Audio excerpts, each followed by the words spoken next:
नमस्कार, आदाब, सत श्री अकाल और अस्सलाम वालेकुम। मैं हूं मोहम्मद अहमद काज़मी, लेकर आया हूं आपका पसंदीदा कार्यक्रम आपके रूबरू। आज एक बहुत ही गंभीर, बहुत ही संजीदा, बहुत ही सीरियस इशू पर बात करनी है। देश में जिस तरह से बहुत तेज़ी से पहले कहा जाता था विघटनकारी शक्तियाँ, विदेशों से आने वाली शक्तियाँ वो हमारे बीच में दुश्मनी फैला रही हैं, लेकिन अब सूरत हाल बिल्कुल अलग है। ऐसी अलग कि जो लोग सरकार में बैठे हैं वो उन विघटनकारी शक्तियों को, जो समाज को बांट रही हैं, जो मजहब के नाम पर बांट रही हैं, जो धर्म के संप्रदाय के नाम पर अगले और पिछड़े समुदाय को बांट रही हैं, वो एक तरह से उनकी हिम्मत अफजाई की जा रही है, उनको सपोर्ट किया जा रहा है।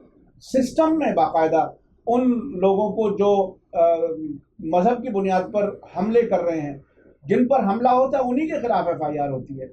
ऐसी सूरत में आम इंसान जो शांति से जीना चाहता है वो आखिर क्या करे? इस सवाल के साथ हम जनाब स्वामी अग्निवेश जी के सामने हम आए हैं, ये जानने के लिए कि आप जैसे लोग जो एक तरह से एकता के प्रतीक इस समाज में रहे हैं, लंबे अरसे से आप सभी धर्मों को नज़दीक लाने का काम करते रहे हैं। पिछली इसी सरकार का जो पहला हिस्सा था उसमें आप पर भी कुछ हमले किए गए।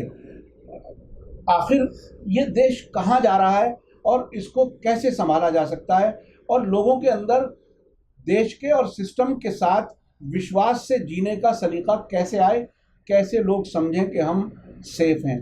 आप ज़रा इस बारे में आप बताइए, क्योंकि ये बहुत ही उलझा हुआ सवाल है जिसमें हर इंसान शायद ज़बान पर नहीं ला रहा जो कुछ मैंने बोली हैं बातें, लेकिन महसूस हर इंसान अकेला महसूस कर रहा है। आखिर इसमें ये देश कहाँ जा रहा है और कैसे इसको उभारा जा सकता है?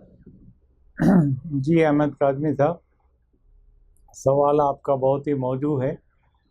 मैं इतना ही कहना चाहूँगा कि इस समय एक अंदरूनी तौर पे अच्छी सोच के लोगों के ऊपर तोहमत लगा करके कि ये देशद्रोही हैं या अर्बन नक्सल हैं। आपने दर्जनों लोगों को, अच्छे अच्छे कार्यकर्ता मेरे मित्र हैं, वो मैं उनकी बहुत इज्जत करता हूँ, वो गरीबों के लिए आवाज़ उठाते रहे, आदिवासियों के लिए, दलितों के लिए, भूमिहीनों के लिए, उनको आपने जेल में डाल दिया, उनकी जमानत तक नहीं होने दे रहे हैं। और दूसरी तरफ आप ये दावा कर रहे हैं कि हम एक डेमोक्रेसी को और आगे ले जाए। डेमोक्रेसी में डिसेंट जो होता है, अर्थात आपसे असहमति रखने वाला, उसको पूरी गुंजाइश होनी चाहिए, पूरी ताकत से, बल्कि उसकी रक्षा करने की जिम्मेदारी आपकी पहले नंबर पर होनी चाहिए, ठीक है ना, बजाय अपनी पार्टी के और अपने लोगों के। लेकिन वो नहीं रहा है, और इसलिए और पूरी ताकत सिमट करके, मैं तो कहूँगा केवल एक के हाथ में है, अब आप डेढ़ भी कह सकते हैं, मोदी जी और अमित शाह, ठीक है ना, इनके हाथ में है। थोड़ा सा डोभाल जी भी हैं, अजीत डोभाल जी भी बीच में, लेकिन कुल मिलाकर के सत्ता का जो केंद्रीकरण हुआ है पहले दौर में 14 से लेकर 19 तक, 19 के बाद अब जो चल रहा है, वो केवल और केवल एक नरेंद्र मोदी, घर घर मोदी, हर हर मोदी, और जैसे हिटलर के गीत गाए जाते थे उस समय का एक माहौल बना हुआ। ऐसे परिस्थिति में मोदी जी की जिम्मेदारी बहुत ज़्यादा बढ़ जाती है कि आप हर उस डर के माहौल को वक्त रहते हुए तुरंत ख़त्म करिए, कहिए गलत हो रहा है, ठीक है। यदि आप नहीं बोलेंगे और उनको सचमुच में जो कानूनन सज़ा है वो नहीं दिलवाएंगे, तो मोहम्मद अखलाक हमारे पड़ोस में दिल्ली के पास दादरी, वहाँ पर उसको सरेआम मार डाला गया। आज तक उसके हत्यारों को कोई सज़ा नहीं मिली। हत्यारों को सरकारी नौकरी मिली। हाँ, और दूसरी चीज़, पहलू खां के लिए जो फैसला आया उसमें पूरी वसुंधरा राजे बीजेपी की गवर्नमेंट की मिली भगत दिखाई पड़ रही है। ये तो अच्छा, अदालत ये कह रही है कि पुलिस नाकाम रही है एविडेंसेस कलेक्ट करने में। अब बताइए, जो मजलूम है वो कहाँ जाए? अगर पुलिस भी अपना काम नहीं कर रही और पुलिस नहीं काम कर रही तो अदालत भी उसको फैसला नहीं दे पा रही, तो आखिर जो मजलूम है वो कहाँ जाए? किसके पास जाए, किसके पास विनती करे? और ये अखलाक और पहलू खां और इस तरह के दर्जनों केस हैं, दर्जनों। अब आप कहीं तो रुक करके एक बताइए कि भाई इतने दिनों के अंदर हम हर हालत में जो सही हत्यारे हैं उनको सज़ा दिलवा करके दिखाएंगे। शुरू करके दीजिए, हमारा विश्वास बढ़ जाएगा आपके ऊपर। अब उन केसेस को एक तरफ रखिए। उन्नाव में मेरी बेटी के साथ जो हुआ उस पर क्यों चुप हैं हमारे प्रधानमंत्री जी? इससे दर्दनाक घटना जो निर्भया कांड हुआ था, लगभग उस तरह का घिनौना कांड हुआ और उनके सब लोगों को मरवा देने की भी साजिश हुई, ट्रक वगैरह का टक्कर, ये सब कुछ सबके सामने है और मोदी जी चुप हैं। अभी हमारे सोनभद्र में आदिवासियों, 10 लगभग आदिवासियों को गोलियों से भून दिया गया। वो अपने परंपरागत अधिकार मांग रहे हैं, कानूनी अधिकार मांग रहे हैं जंगल के अंदर ज़मीन का। आप वो नहीं दिलवा पा रहे हैं, बोल भी नहीं रहे हैं कि भाई ये गलत हुआ है। तो मोदी जी को अपना मुंह खोलना चाहिए, बोलना चाहिए।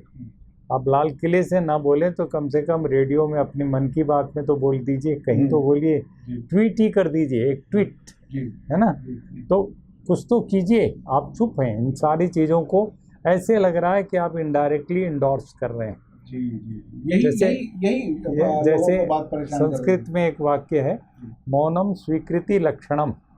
चुप रह करके आप उसको अपनी मोहर लगा करके दे रहे हैं कि हाँ बेटा ठीक कर रहे हो। ये काम नहीं होना चाहिए। और इस समय आपकी सरकार है और आपके पास पूरी मेजॉरिटी और बढ़ती जा रही, अच्छी बात है। आपको कुछ कर गुजरना चाहिए, दिखाना चाहिए कि आप बेहतरी के लिए कर रहे हैं। और संविधान को धर्मशास्त्र बनाइए, इंडियन कॉन्स्टिट्यूशन को, उसमें सबके लिए बराबरी की बात है, सबको इंसाफ की बात है और कोई भी माइनॉरिटी हो उसको पूरी सुरक्षा की बात है।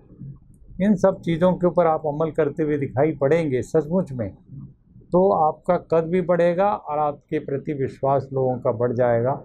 ये एक मौका है जो हाथ से जितनी देर करेंगे उतना कम होता चला जाएगा। मैं कहता हूँ ये तो आपने परिस्थिति बताई। आप ये बताएं कि क्या आप जैसे कुछ लोग, समाज के मुख्तलिफ मज़हबों के लोग जो देश को अच्छा देखना चाहते हैं, देश में एकता का माहौल देखना चाहते हैं, क्या कहीं कोई ऐसी कोई बातचीत, कहीं कोई तैयारी, कहीं कोई चीज़ ऐसी कहीं हो रही है जिससे कि इस देश को संभाला जा सके?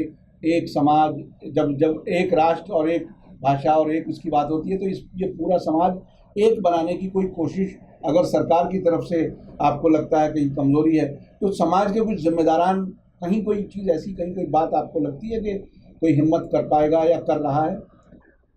आपने मेरे मुंह की बात छीन ली। बहुत अच्छी बात पूछी आपने। हम आज से नहीं, पिछले कई सालों से कोशिश कर रहे हैं। एक होती है पॉलिटिकल पार्टियां और एक होती है पार्टी जो हुकूमत करती है। पार्टी हुकूमत वाली और अपोजिशन, सब लोग इन्हीं के बीच में ढूंढते हैं, है ना, कि भाई हमारी आवाज़ उधर से या इधर से उठे।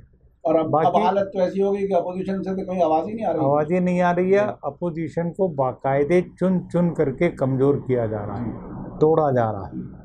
नारा ही दे दिया था कांग्रेस मुक्त भारत, है जी। करप्शन मुक्त भारत तक तो ठीक था, कांग्रेस मुक्त भारत कहना, और अभी आपको इस तरह के हालात बना दिए हैं। तो उसमें मैं अब उसके डिटेल में न जाते हुए ये कहूँगा कि हम जैसे लोग, आप जैसे लोग, हमारे और जो नौजवान दोस्त हैं, स्कूल कॉलेज के, यूनिवर्सिटी के नौजवान, हमने आज उनके बीच में काम शुरू कर दिया। और काम करने का जो हमारा अंदाज़ है वो ये है कि जो हमें बांटते हैं लोग, मज़हब के बिना पर बांटेंगे और चीज़ों पर बांटेंगे, ऊंच नीच का भेदभाव जात पात के नाम पे बांटेंगे। आओ हम पूरी ताकत से ये कहें कि ये बंटवारा या दीवारें गलत हैं, लकीरें गलत हैं, और हमें ये प्रेरणा मिलती है। मुझे ये खुशकिस्मती है कि मुझे 17 साल की उम्र में वेदों को पढ़ने का, महर्षि दयानंद की नज़र से समझने का मौका मिला। और उसको जब मैंने पढ़ा था तब मैं कॉलेज की पढ़ाई शुरू की थी, और तब से मैं इस विश्वास में हूँ कि पूरी दुनिया, वसुधैव कुटुंबकम कहते हैं हम, कि पूरी मानवता, इंसानियत एक परिवार है, एक फैमिली है।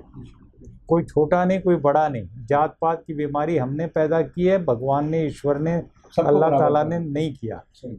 सूरज की रोशनी सबके लिए बराबर है, बरसात की बूंद सबके लिए बराबर है। जो हम सांस ले रहे हैं हवा, ये मेरे आपके लिए, कोई आप अहमद काज़मी है तो आपके लिए अलग घटिया किस्म की, और मैं स्वामी अग्निवेश हूँ तो बढ़िया। ऐसी कोई चीज़ नहीं है, सबके लिए एक जैसी। एक पत्ता दुनिया में आप नहीं बता सकते कि वो मजहब की बिना पर या जात पात की बिना पर या अमीर गरीब की बिना पर या बेटा बेटी की बिना पर, काले गोरे की बिना कोई फ़र्क कर रहा हो।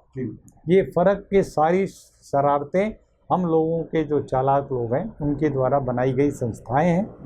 आज उनको तोड़ करके पूरी दुनिया को अपने प्यार मोहब्बत के आगोश में लेकर, तो ये हमने पहल शुरू की है सिविल सोसाइटी की, और इसमें हमें बहुत अच्छा रिस्पांस मिल रहा है।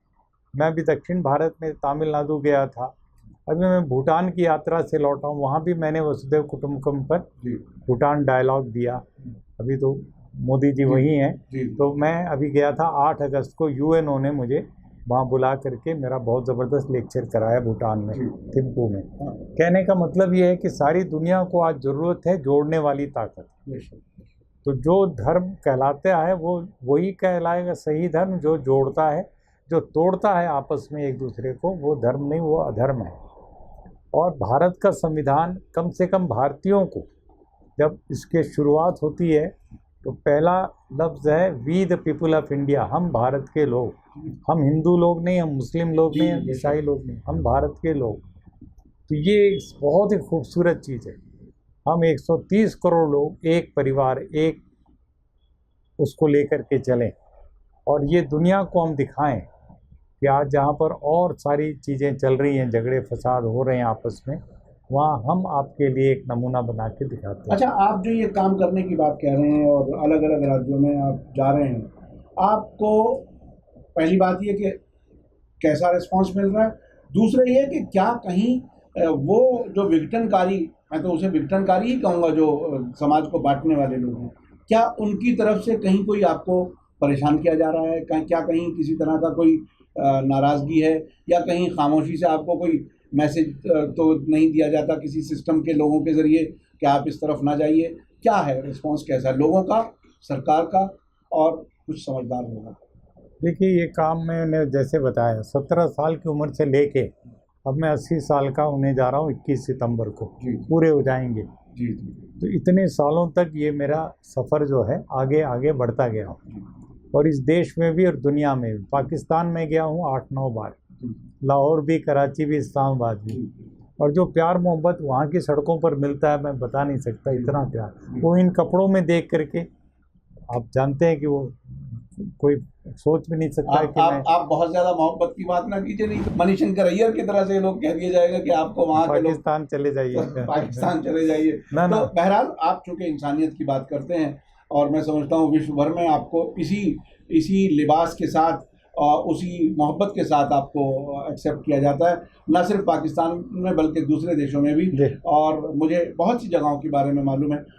तो ओवरऑल कैसा रिस्पांस है आपको, बाहर से भी और जो अलग अलग धर्मों के लोग हैं उनकी तरफ से भी कैसा रिस्पांस है? मुझे तो सभी धर्मों में इतनी ज़्यादा समानता दिखाई पड़ती है, मतलब 80% या 75% हमारी बातें एक जैसी हैं। कुछ बातें अलग अलग हो सकती हैं, कोई पहरावे में, कोई दाढ़ी और कोई चोटी में, कोई इस तरह की मामूली बातों में हमने फ़र्क रखा हुआ।